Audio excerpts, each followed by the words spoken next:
Yes, I remember this place from when I was a small boy and my grandmother used to sell second-hand clothes in the market.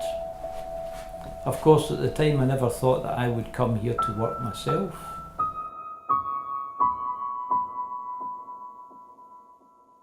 I've been here for 28 years in this shop, and I used to be using it as a business where I sold furniture and many different kinds of second-hand goods. These days I use the premises for selling items that people gift to me, and we support charitable work in Kenya under Katali Orphans Trust, and I'm the chairman of Katali Orphans Trust.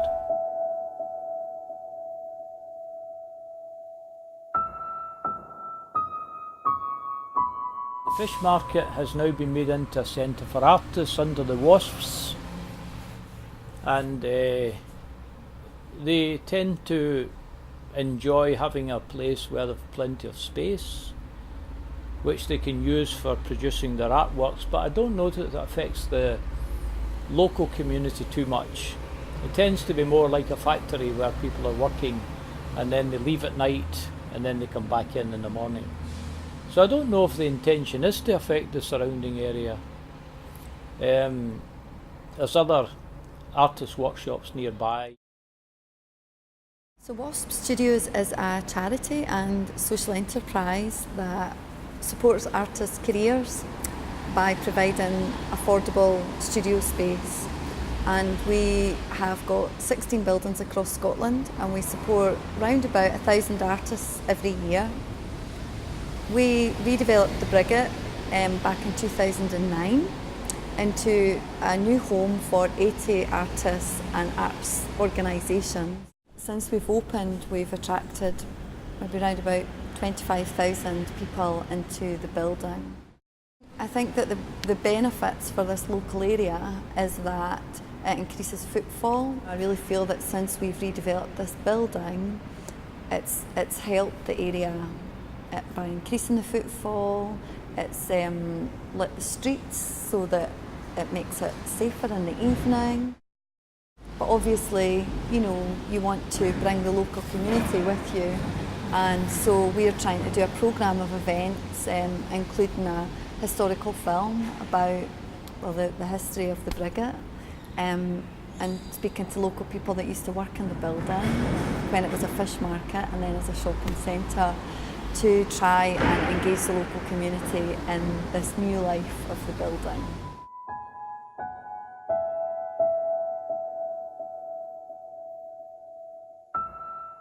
I've been here for 35 years. My parents were here before me, and I sell second-hand clothes. This used to be a real busy area, but since it closed 4 years ago, it's got very quiet. You don't see a lot of people in this area now, a lot of foreigners into this area. Across the road, King Street car park, remember that as being all railway arches and the trains running above them, and they would run into St Enoch's train station. 8 loss as well because the frontage of the building was beautiful, and they've put that glass house monstrosity thing at the back. I don't know how long we'll have here. I don't know if the council has any plans for this area.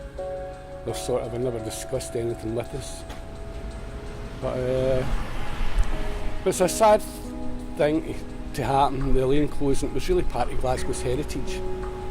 And the police and the council says there were a lot of crime in the area. Surely the police could have stamped the crime out and have it running as a thriving market. But as I say, up till now, the units have never been used, and it's just sad to see everything closed. Paddy's Market was a wonderful place at one time. People came from all over the world to see Paddy's Market, and they bought clothes, books, shoes, bikes, radios. Good place to be. A lot of wonderful people came here. Came from New York, Canada, Australia, America. They all came to Paddy's Market. When they shut it up, it was a big disaster. So we don't know if it's going to open again. We've no clue. But They've destroyed this place completely. They shut the whisky going across the road. They taken that away. They taken away the fish market. They taken that away. They taken away the bridges here for the railway. That's away. The shops are all away from here. The fish places are all away. The ragman in Govan, who should do the rags? I done it down in Partick for a long while too. Steptoe son, I used to do that.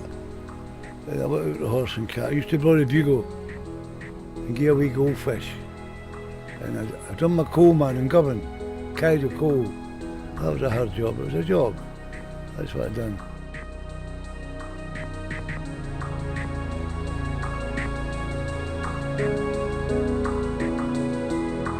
Came in here 40 years ago, maybe about 1973.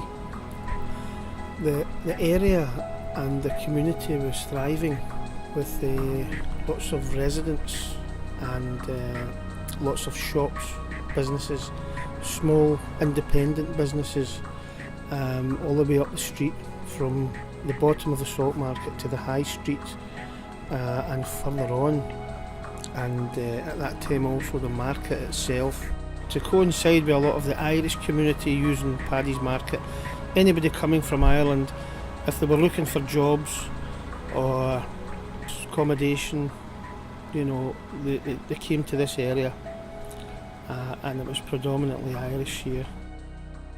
This area has always been kind of older, more traditional, and that goes through to maybe the residents, the residents that we have here as well, you know. Whereas in Merchant City there's been a lot of new businesses established, a lot of new places, modern shops, pubs, restaurants, etc. A lot of development, a lot of investment in that quarter, whereas not so much down here. We have people coming in here just now that have been coming in here for 40 or 50 years, a long time. Most are obviously retired people now, and they still go about town, about here, in and out, we see them. And it's always nice to see them because they've been here that long. A lot of people, I've been here 33 years, but a lot of our customers have been coming in here longer than that. I enjoy coming to Shipbank and the nice people come at the bar. And I like them all, I love them all actually. Only bar I go to, I won't go to any other bar, you know. So I've been going back 30 years. You get in that time to get to know people and they like you, you know.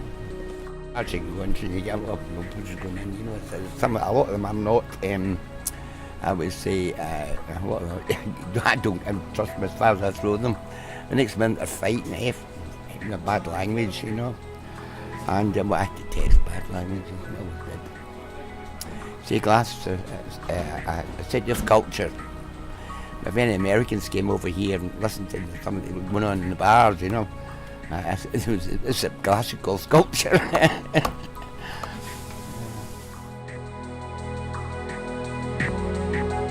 The biggest difficulty we find with having people come to the business is that although they're on Parney Street, which is just around the corner, there's a lot of galleries and nice restaurants and theatres, to physically get them to just come round the corner to come and see us. People are still questionable in regards to where our location is, which is quite sad. As part of the Commonwealth, they're doing kind of graffiti projects on front shops, and they're doing temporary art to block out the windows and giving everything a lick of paint. So on the front, when you drive by, it looks really exciting and colourful, but when the Commonwealth finishes, those shops are still going to be empty. So there will hopefully be a buzz of creativity and a buzz of atmosphere, but for how long that'll last, I don't know. But we're here for a